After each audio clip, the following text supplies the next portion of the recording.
for me, and kind of my interest in psychology more broadly is kind of been on bias and why do people show bias? Like, why do we believe false things? Why do we have errors in reasoning?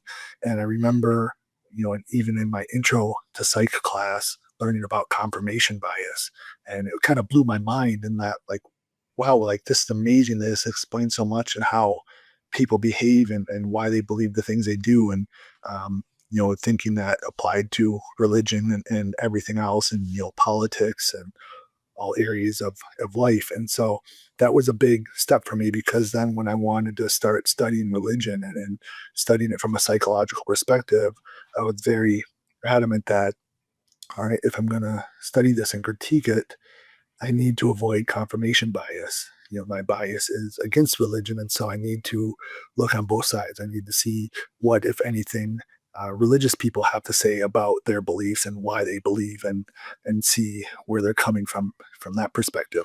Yeah, that's a very difficult thing to do, isn't it? Putting yourself in a neutral position as a researcher, Yes. trying to take yourself out of your being aware of your own confirmation bias, because we all tend to migrate towards those things that we are comfortable with, the things that we already believe, the things that we want to be true, particularly when it's applied to religion. I think would be very interesting, because at that point you were still a bit of an outsider, so you could look at religious beliefs and consider them to be false in some way, but on the other hand, you live with a beautiful Christian woman who embraces the sincerity of her own beliefs as true. So, how did you navigate that, and what did you find?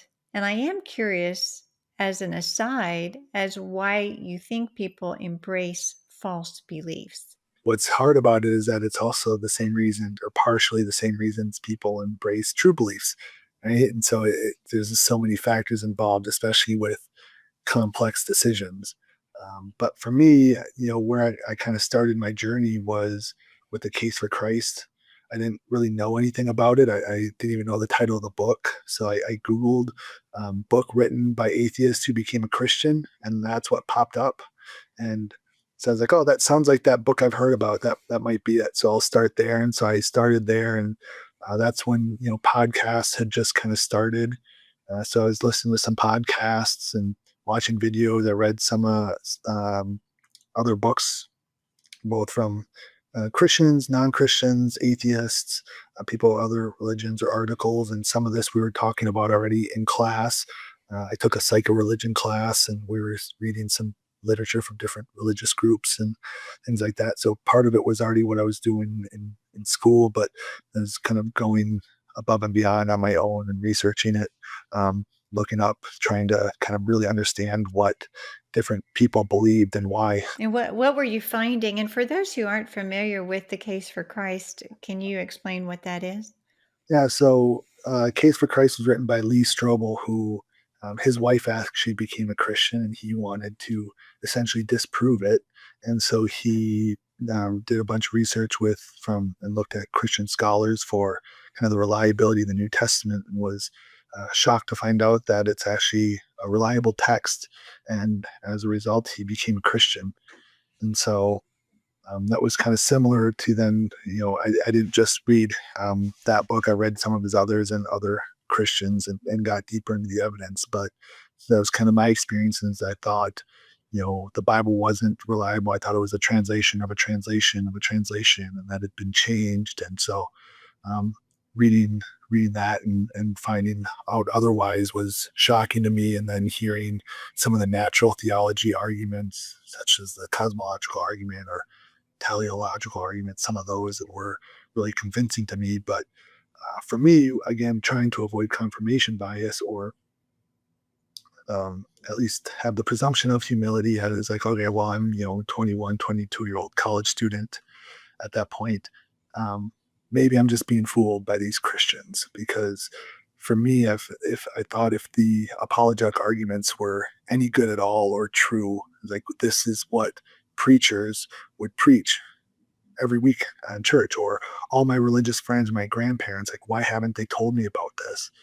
They must know that it's all a ruse, and so that's why they're not sharing it.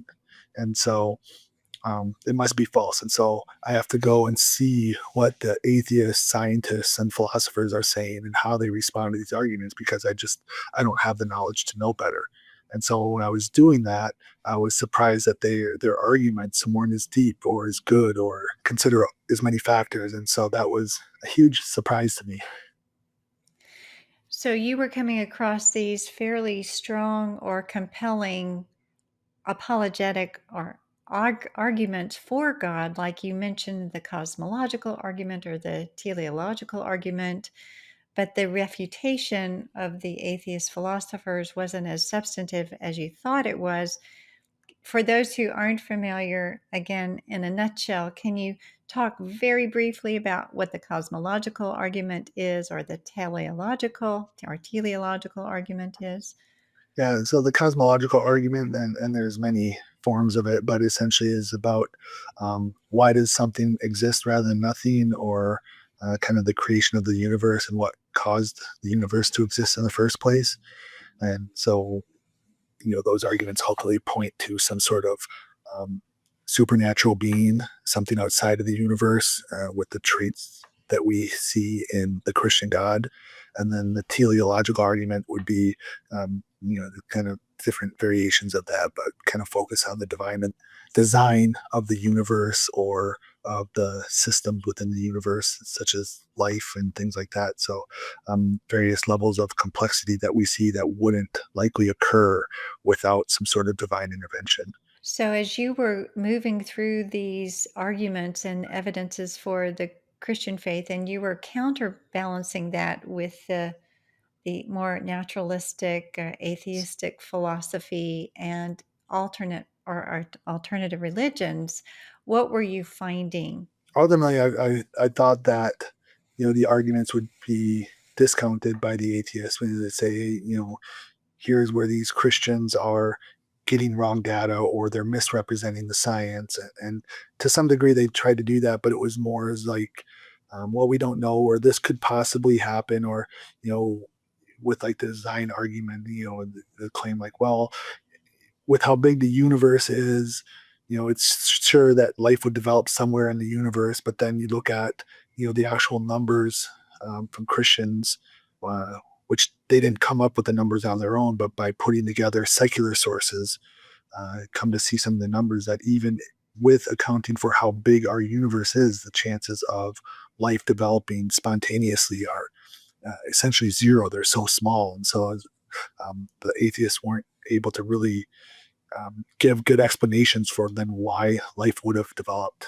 Nothing that seemed to be a better explanation, I guess you'd say. How was this affecting you as you were studying and balancing the information you were absorbing and trying to stay neutral and trying not to uh, move one way or the other with confirmation bias? What was going on in your own mind? Were you going, wow, this is kind of compelling evidence? Like Lee Strobel over a period of time was surprised by what he was finding and was wanting not wanting Christianity to be true, but yet was finding the evidence to be compelling. What was going in your mind? Yeah. So, I'm not a very emotional person. So there weren't really a lot of emotions attached to it. It wasn't an experience of dread or joy. At least a large experience. It's very much kind of factually oriented, like, a kid playing in the mud, trying to figure out what happens when you add this water and then you add some sand and just kind of playing. And so interested in that sense of just trying to understand kind of the facts and the details and what the people believe. And so um, that was kind of my approach, and that's mostly how it was. And then maybe toward the end, there was a moment where it was kind of like, oh crap, I think this might be true. And that, that kind of oh crap was not like a strong like, oh, I can't believe this, but like, oh, like this has implications for my life.